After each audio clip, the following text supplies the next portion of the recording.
దేవుని నామానికి వందనాలండి. పాస్టర్ గారికి, పాస్టమ్ గారికి, రాన్నానికి, నతాలికి, సంఘ బిడ్డలందరికీ నా హృదయపూర్వక వందనాలండి. ఉన్న స్టేజ్ మీద ఉన్న పెద్దలకు కూడా నా హృదయపూర్వక వందనాలండి.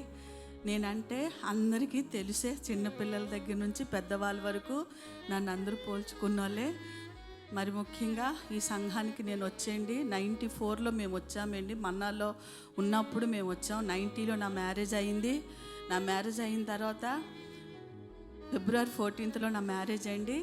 పెద్దలు కుదిరించి అంటే ఇష్టపడి పెళ్లి చేసుకున్నాను. మా మదర్, నేను జాతి కోసం చెప్తున్నాను, తప్పుగా ఎవరు అనుకోకండి. నేను ఒక బ్రాహ్మణ్ ఫ్యామిలీ నుంచి, ఒడియా బ్రాహ్మణ్స్ అండి మేము. మా ఇంట్లో ఎప్పుడు కూడా యేసు ప్రభుకి ఇంత కూడా నేను తెలుసుకోలేదు. ఒడిశా మాది. ఫుల్ పూజలు తప్ప మాకేమీ తెలియదండి. మా అమ్మగారికి నేను, మా అన్నయ్య చాలా అంటే నేను కొంచెం సరిగా ఉండను, కానీ మా అన్నయ్య మాత్రం అమ్మ అడుగు జాడలోనే నడిచినవాడు అనమాట. ఎక్కువ హిందూ పూజలు గట్టా చేస్తూనే కాలు చెప్పులు కూడా వేసుకుండేవాడు కాదండి. యోగా చేస్తున్నప్పుడే మా అన్నయ్య చనిపోయాడండి. అంటే యోగా చేసి భక్తి చేసినప్పుడే చనిపోయాడు. ఆ భక్తి దేవుడు భక్తి కాదండి, పూజలు పునస్కారాలు చేసినప్పుడు చనిపోయాడు. మా మదర్కి అదొక పెద్ద షాక్ అండి. నా తర్వాత కూడా నాకు ఒక తమ్ముడు, ఒక చెల్లి, కలవల పిల్లలు పుట్టారండి. మా మదర్ స్టాఫ్ నర్స్ అండి, ఒడిశాలో ఉంటారు. మరి వాళ్ళిద్దరు కూడా చనిపోయినప్పుడే కొంత సిక్ అయ్యారు. అంటే నా గతం కొంతమందికి తెలియదండి. అంటే వివేక అంటేనే రావు గారి బట్టి వచ్చానని అనుకుంటారు, కానీ నాకు పెద్ద ఫ్యామిలీ ఉందండి ఒడిశాలో. కాకపోతే నేను నా భర్తను పెళ్లి చేసుకున్నాక నా కుటుంబం అందరినీ పక్కనెట్టాను. దాని తర్వాత దేవుణ్ణి నమ్ముకున్నామండి. 90లో పెళ్ళి అయింది, 90లోనే పాప పుట్టింది, 92లో కిషోర్ పుట్టాడండి. కిషోర్కి సంవత్సరం బర్త్డే అయిపోయిన వెంటనే మేము ఈ ప్రభు సంధికి, నా భర్త కొన్ని స్టీల్ ప్లాంట్ ఎంప్లాయ్, కొంచెం ఫైనాన్స్గా కొంచెం ఆయన కొంచెం కష్టాలు గట్టా వచ్చినప్పుడు, ఆయన గతంలో కూడా ప్రభుని కలకత్తా మహానగరపట్నం అండి మా భర్త వాళ్ళది. ఇక్కడ నా సొంత ఆడబొట్టి, పెద్ద ఆడబొట్టి స్టీల్ ప్లాంట్లో జాబ్ చేసుకున్నప్పుడు తమ్ముడిని తెచ్చుకుందండి. ఆయనకి జాబ్ రావడం దేవుడు కృపండి. అది అంటే దేవుడు చిత్తంలో ఎంత బాగుంటుందంటే, మనం ఒక స్ట్రక్చర్ వేస్తామండి, ఆయన స్ట్రక్చర్లో మనం ఎవ్వరం కూడా సరిపోము. ఎక్కడోళ్ళకి ఎలా కలిపాడని మీకు చెప్తున్నానండి. దీనికి ఇంకా ఏమీ కాదు, యేసు ప్రభు రక్తంలో కడగబడ్డానికి అని చెప్పి. నాది ఒడిశా, నా భర్తది కలకత్తా. ఆయన జాబ్ చేశారు వైజాగ్లో, కానీ దేవుడు ఎలా జత కలిపాడంటే, నేను విశాఖపట్నంలో ఉండడానికి దేవుడు కృపించాడండి. అలాగా దేవుడు నా మ్యారేజ్ ఒక అద్భుతము, నా భర్త నా జీవితంలో గొప్ప అద్భుతం అండి. ఆయన అసెంబ్లీ గాడ్ చర్చ్ అని చెప్పి కలకత్తాలోనేమో సంఘానికి వెళ్ళేవాళ్ళు. ఆయన చిన్నప్పుడు ఆటతకంగా యవన కాలము, మా ఫ్యామిలీలో, మా అత్తగారి ఫ్యామిలీ ఎవరు దేవుణ్ణి నమ్ముకోలేదు. ఆయన మాత్రం ప్రభు సంధికి యూత్కి వెళ్ళడము, మదర్ తెరెసల మీద చేతుల మీద గిఫ్ట్లు అందుకోవడం అన్నీ ఉండేది. నన్ను పెళ్లి చేసుకున్నాక ఆయన చాలా వెనక్కి అయిపోయారు. ఎందుకంటే నా పూజలు బట్టి ఆయన కూడా. నేను ఈ సంఘానికి వచ్చినప్పుడు పాస్టర్ గారికి, పాస్టమ్ గారికి, రాన్ బాబుకి, చాలామంది పెద్దలకి నా గురించి తెలిసండి. ఇంత సింధూరం వేసుకొని, ఇన్ని గాజులు, రెడ్ గాజులు వేసుకొని చర్చికి వచ్చేదాన్ని. తెలుగు అంత బాగా వచ్చేది కాదు, అలా ముఖాలు చూసేదాన్ని అంతే. దేవుడు ఈరోజు ఈ తెలుగు ఇచ్చాడంటే కూడా దేవుడు కృపేనండి. ఈ మాత్రం మాట్లాడగలుగుతున్నానంటే వెనకుండి వెళ్ళడం తప్ప నేను ఎక్కడికి కూడా ఆయనతో పెద్దగా వెళ్ళేదాన్ని కాదు. చర్చ్ తప్ప ఇంకెక్కడికి వెళ్ళలేదు. ఆయన దేవుడిని నమ్ముకోవడం. మన్నాలో ఉన్నప్పుడు మేము భార్యాభర్తలు ఇద్దరం మార్చి నెల 20వ తారీఖున పాస్టర్ గారి చేతుల మీద బాప్టిజం తీసుకున్నామండి. మన్నా నుంచి మళ్ళీ తిరిగి పాస్టర్ గారితో పాటు వెనకతలే వచ్చాము. సంఘబిడ్డలు చాలా ప్రేమించిన వారండి. ఇలా మేము వచ్చాము. ఎందుకంటే ఇక్కడ లంకావరి గ్రౌండ్లో బోల్డ్ మీటింగ్స్ అయ్యేవండి. ఆ టైంలో ఒక మీటింగ్కి ఫస్ట్ టైం నా భర్త ఏమో నాకు తీసుకొచ్చారు బాబుతోటి. ఎవరు అదిరే పాస్టర్ గారు అని చెప్పి తమిళనాడు నుంచి వచ్చి వాకింగ్ చెప్పినప్పుడు ఆయన పేరు పెట్టి పిలిచారండి. నేను స్వరం విన్నాను. నేను ఎవరో అనుకొని నిల్చొనే ఉన్నాను. అప్పుడు 2-3 సార్లు బాబు ఎత్తుకొని ఉన్నారు, రామ్మ అంటే ముందుకు వెళ్ళానండి. ఆయన నా బుర్ర మీద చెయ్యేసి ప్రార్థన చేసినప్పుడు నా నుంచి ఎన్నో చీకటి శక్తులు నా నుంచి వెళ్ళిపోయినట్టుగా అనిపించింది. ఆ గ్రౌండ్ నుంచి బయటకు వచ్చినప్పుడు దీపిక ఏమో కనిపించిందండి.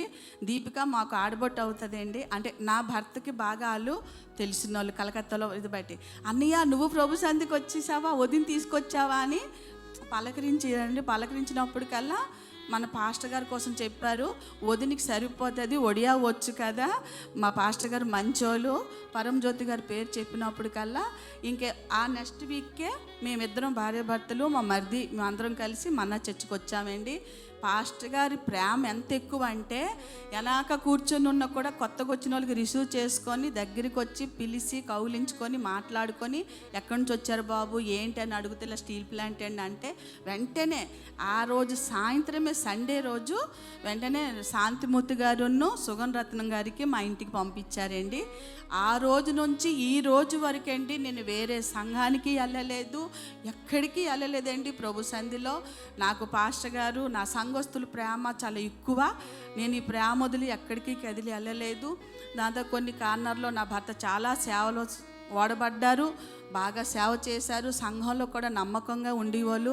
ఆయన సంపాదించుకున్న ప్రతి దాంట్లో కూడా 90% దేవుడి కోసం ఖర్చు పెట్టి 10% ఆయన కోసం ఖర్చు పెట్టుకునేవాళ్ళు. ఏ రోజు బ్యాంక్ బ్యాలెన్స్ ఉంచుకోలేదండి. క్యాటరింగ్ చేసేవాళ్ళు, స్టీల్ ప్లాంట్ ఉద్యోగం చేశారు, ఫ్యామిలీని ప్రేమించారు. అంటే ఆయన అన్నదమ్ములకి అక్కజల్లకి ఎవరైనా ఆయన కోసం ఆలోచిస్తారు. మాకు బంగారం కొనడం కాదండి, వాళ్ళ అక్క కొడుకులకి, వాళ్ళ అన్నయ్య కూతుర్లకి వాళ్ళు పెళ్ళిళ్ళు చేయాలి, వాళ్ళు బంగారాలు కొనాలి. పల్లెటూర్లు ఎవరైతే తిరిగి అతనికి పెట్టలేరో రూపాయి కూడా, అటువంటి సేవ కూడా వెళ్ళిపోయి సహాయం చేసేవాళ్ళండి. ఆ తర్వాత ఆయన కొన్ని కారణాలు ఎక్కడెక్కడికో బైక్ మీద వెళ్ళిపోయేవాళ్ళు. సంఘంలో చాలామంది అనేవాళ్ళు ఎక్కడ పడతాడికి ఎలాగ వెళ్ళిపోకండి బెదరు, ఏదైనా జరుగుతుంది, నా దేవుడు ఉన్నాడులే అని చెప్పి అనేవాళ్ళు. ఏదైనా క్యాటరింగ్ చేసుకోవాలంటే పాస్టర్ గారు వచ్చి ప్రార్థన చేస్తే ఆ క్యాటరింగ్ సక్సెస్ అయిపోయింది. అంటే తలుపు కొట్టి దేవుడు మాకు ఇచ్చేవాడండి. అలాంటి అద్భుతాలు చూసాము, అలా ఆశ్చర్యకార్యాలు దేవుడు జరిగించాడు. కొన్ని కారణాలు బట్టి ఆయనకి అస్వస్థత వచ్చి మరణావస్థానికి వెళ్ళిన కూడా దేవుడు 2015లో ఆయనకి ఫస్ట్ సిక్ అయిపోయారండి. అక్కడి నుంచి అతను బాగా అయ్యి దేవుడు 4 సంవత్సరాలు 2018 వరకు దేవుడు కాపాడాడు. సంఘ ప్రార్థన, పాస్టర్ గారు, పాస్టమ్ గారు, సంఘ బిడ్డలు అందరూ మా కోసం ప్రేయర్ చేశారండి. ఆ 4 సంవత్సరాలు నా జీవితంలో చాలా అద్భుతమండి. ఎందుకంటే అంతవరకు ఆయన పెట్టిందే తిన్నాను, ఆయన తెచ్చిందే కట్టుకున్నాను తప్ప నాకు ఏమీ తెలీదు. నాకు ఒక చీర కొనాలన్నా, జాకెట్ వేసుకోవాలన్నా, ఇంట్లో మార్కెట్, నా ఇంట్లో ఎంతమంది భోజనాలకు వచ్చినా నేను అలా పాత్రధారలా కూర్చొని చూసేదాన్ని. నా భర్త మోడల్ సపోర్ట్ చాలా ఎక్కువండి. ఏ రోజు తిట్టలేదు, ఏ రోజు కొట్టలేదు, ఏ రోజు గసరలేదండి. 39 సంవత్సరాలు ఆయనతో జర్నీ చేశాను. చాలా మంచి జర్నీ అండి అది. అంటే అనకూడదు కానీ 100 ఏళ్ళకి సరిపోయిన ప్రేమ పంచారు ఆయన. అనుకోకుండా బాగోపోయినప్పుడు కూడా ఏ రోజు కూడా అతను నా మీద ఇసుకోలే. నేను అనేదాన్ని, నాకు ఏమీ రాదండి, చదువు రాదు, ఏమీ రాదు. నేను నా ఫ్యామిలీ అందరిని వదిలేశానండి. ఇదంతా చెప్పడానికి ఏంటంటే దేవుడు నమ్ముకున్నాక మా వాళ్ళందరూ పూజలు కదా, బొట్టు పెట్టుకోకపోయినా, సింధూరం పెట్టుకోకపోయినా, పర్లాకింట్లో ఊరు వెళ్ళినప్పుడు పల్లెటూరు కొంచెం ఇష్టపడకపోతే ఇంకా ఊర్లు కూడా నేను చాలా తగ్గించానండి. తర్వాత ఏ పండగ వచ్చినా ఈయన పంపించేవాళ్ళు కాదు. అత్తోరింటికి వెళ్ళాలంటే కాళీ పూజలు, దసరా పూజలు వాళ్ళు చేస్తారు. అమ్మోళ్ళింటికి వెళ్దామన్నా కూడా పూజలే. అందుకే మ్యాక్సిమం చర్చికి రావడం, ఇంటికి ఆయనతో పాటు ఉండడం తప్ప వేరే ఇంకెక్కడికి వెళ్ళేదాన్ని కాదు. మరి దేవుడు మహాకృప బట్టి మరి అన్ని వదులుకున్నా దేవుడు మాత్రం ఎప్పుడు దేవుడి దగ్గర అడిగేదాన్ని, ఇతని కూడా అడిగేదాన్ని. రక్షణ కూడా నా భర్త బట్టే పొందుకున్నానండి. ఆయన నాకు వాక్యంలో నడిపించిన ఆత్మీయ తండ్రి ఎవరంటే నా భర్తేనండి. ఆయన నాకు వాక్యం బోధించారు.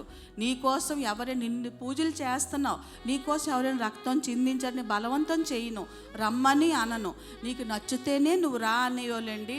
అలాగ దేవుళ్ళు అతను నడిపించారు. నన్నే నడిపించలేదు, నా బిడ్డలకి నడిపించారు. నాకు ఒక పాప బాబు దేవుడు ఇచ్చాడు, దివ్య కిషోర్ కూడా. మరి పాస్టర్ గారికి అయితే కిషోర్ అన్న దివ్య అన్న చాలా ఇష్టం. ఇంత చిన్న చిన్న పిల్లలు వేసుకొని హోల్ నైట్ ప్రేయర్లో మొత్తం తిరిగిచ్చేవాళ్ళు. మేము ఏ ప్రేయర్లకి అటెండ్ అవ్వకుండా ఉండేవాళ్ళం కాదండి. ప్రతి ప్రేయర్కి ఎక్కడ మీటింగ్ పెట్టిన పాస్టర్ గారు భార్యాభర్తలుగా 2 పిల్లలతో వెళ్ళిపోయేవాళ్ళం. అంటే మా సంఘం అంతా వచ్చేదండి, మేము వెళ్ళేవాళ్ళము. ఆయనకి వంటలు చేసి పెట్టడం అన్న, ఇంట్లో ఏంటి బర్త్డే వచ్చినా, పెళ్లి రోజు వచ్చినా సంఘం అంతా రావాలి, కూడికి జరగాలి, భోజనం పెట్టాలి. ఆయన ఏ రోజు నుంచి ప్రభు సంధికి వెళ్ళిపోయారో నేను ఎంత చేతులు ఇరిస్తుందని అయిపోయానంటే ఎవరికైనా భోజనం పెట్టాలంటే నాకు భయం వచ్చేస్తుంది. వంట రావట్లేదండి, పెద్దగా వంట రావట్లేదు. పెట్టడానికి భయం కాదు కానీ వండడం రాదు. మెయిన్ ఫస్ట్లో ఏంటో ఒక బంగాళదుంప లేపుడు చారు అన్నమే వచ్చేది నేను పెళ్లి చేసుకుని వచ్చినప్పుడు. తర్వాత నా భర్త కొన్ని నేర్చుకోవడం కానీ మొత్తం నేర్చుకోలేకపోయాను. ఎప్పుడు వంట దగ్గర రానిచ్చేవాళ్ళు కాదు అంతగా. అంటే కొంచెం చెప్తున్నా తప్పుగా ఎవరు అనుకోకండి, ఆయన కోసం చెప్తున్నాను. అంతగా ప్రేమించి ఆయన వెళ్ళిపోయాక 6 సంవత్సరాల నుంచి ఆయన వెళ్ళిపోయారండి. ఒంటరి ప్రయాణం ఎలా చేద్దామని మొత్తం నా మైండ్ అంతా బ్లాక్ అయినప్పుడు దేవుడు అద్భుతంగా అండి, అంటే ఆయన కొంచెం లోన్స్ ఉండేవి, అన్నీ ఉండేవి. ఒకళ్ళ దగ్గర చేయి సాపకంట ఆయన కష్టార్జనతో లోన్లన్నీ తీర్పని కృపించాడు దేవుడు. పాస్టర్ గారు ఎప్పుడు ప్రార్థన చేసేవాళ్ళండి. మరి ఆసుపత్రిలో ఆయన యాక్సిడెంట్ ఇదైనప్పుడు పాస్టర్ గారు నాకు వచ్చి అన్నం చేయితో తినిపించినప్పుడు అండి, నాకు మా అమ్మ మా నాన్న ఎవరు నాకు అక్కర్లేదు అనిపించిందండి. ఆ ప్రేమ బట్టి ఈరోజు నాకు 2 బిడ్డలుండి దూరంగా ఉండాలనిపించినా ఉండను, ఇక్కడే ఉంటున్నాను. ఎందుకంటే ఈ సంఘ ప్రేమ చాలా ఎక్కువండి. చాలా బాగా డాడీ గారు ప్రేమిస్తారు. నాకు ఒకటే అంటారు, ఎప్పుడు బాగాలేకపోతే పైకి వచ్చి ఉండిపో అమ్మ అంటారు, ఒంటరిగా ఇంట్లో ఉండొద్దు, ఇక్కడికి వచ్చి ఉండాలి. అది దేవుడు కార్యం చేశారు. నాకు ఒక అల్లుడు ఒక కోళ్ళు కూడా వచ్చిందండి. నా 2 బిడ్డలు ఇప్పుడు ప్రెగ్నెంట్తో ఉన్నారు. పాప 10 years పైగా సెకండ్ ప్రెగ్నెంట్ అండి. కోడలు కూడా ప్రెగ్నెంట్తో ఉంది. మీరు అందరూ ప్రార్థన చేయండి. కొంచెం పాపకి కొంచెము అంటే పాస్టర్ గారే ప్రేయర్ చేశారండి. 10 సంవత్సరాలు పైగా నాకు ఒంట్లో బాలని వచ్చి పొట్ట మీద సిలువేసి సుభాషణ సిస్టర్ గారు పాస్టర్ అందరూ వచ్చి ప్రేయర్ చేసినప్పుడు దివ్య నవ్వింది. నాకు అప్పుడు ఇంకా అవదలేండి అమ్మగారు అంటే. అది ప్రేయర్ చేయడం వెళ్ళిన తర్వాత 3-4 నెలల్లోనే పాప కన్సీవ్ అయ్యిందండి. దేవుడు అద్భుతం చేశాడు. దాని తర్వాత స్టీల్ ప్లాంట్ నుంచి కూడా నాకు కొంత అమౌంట్ రావాలండి, దానికోసం కూడా ప్రేయర్ చేయండి. మరి కిషోర్ జీవితంలో కూడా దేవుడు చాలా మేలు చేశాడండి. ఇది చెప్పాలి, ఎందుకంటే జాబ్ పోయిందండి. బెహరన్లో చేసేవాడు. మా వాళ్ళే మాకు మోసం చేసి ఇక్కడ పిలిస్తే వాళ్ళు జాబ్ ఇవ్వలేదు. కానీ పిల్లడు పెళ్ళయిన తర్వాత 4 నెలలు ఇంట్లో ఉండిపోయినప్పుడు పాస్టర్ గారు ప్రతి వారం చెప్పే ప్రార్థనలు బట్టి బలపడి రాన్బాబు అందరూ కూడా బలపరిచినప్పుడు అద్భుతంగా సూళ్ళుపేటలో తనకి మళ్ళీ ఒక జాబ్ వచ్చిందండి, చేసుకుంటున్నాడు. మరి మనకి నానబిడ్డలు మనం ప్రేమించడం కాదండి, బయట నుంచి వచ్చిన ఒక కోడలు ఒక అల్లుడు మంచోళ్ళండి. మమ్మల్ని అర్థం చేసుకున్న పిల్లలు 2 దొరికాడు. ఎందుకంటే నా కూతురు విషయాలు అంటే ఆయన ఉన్నప్పుడు పెళ్లి చేశారు అంటే ఆయన గురించి తెలుసు. కోడలో వచ్చింది మాత్రం నా గురించి మా కుటుంబం గురించి ఏమీ తెలియదండి. ఆ అమ్మాయి వచ్చి మాత్రం బాగా మా ఇంట్లో కలిసిపోయింది.